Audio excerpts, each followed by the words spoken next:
মুহূর্তে যারা ওয়াকফের সম্পত্তি নিবন্ধীকরণের সাথে যুক্ত তারা দয়া করে জেনে নিন, ট্রাইব্যুনালকে উপযুক্ত কারণ দর্শালে মিলবে বাড়তি সময়।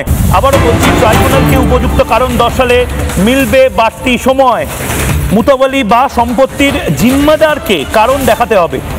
মুতাওয়ালি সময়ে তথ্য আপলোড করতে না পারলে সেক্ষেত্রে ধারা 3-এর বি ও উপধারা 1-এ সময় চাইতে পারেন, কিন্তু পুরোটাই হবে ট্রাইব্যুনালের ওপরে এবং খুব নির্দিষ্টভাবে এই ট্রাইব্যুনালের যে কাজ সেই কাজটা তখনই শুরু হবে শামসুরটা যখন এই সেন্ট্রাল পোর্টালের কাজ বন্ধ হবে, অর্থাৎ 5 তারিখ।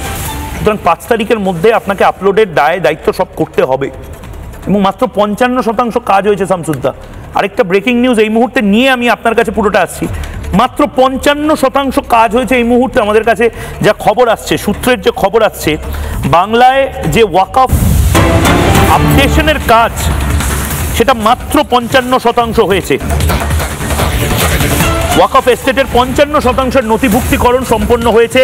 48 ঘন্টার মধ্যে 100% সম্পত্তির বিবরণ নথিভুক্ত করা কি সম্ভব হবে? এখন সবচেয়ে বড় প্রশ্ন এটাই।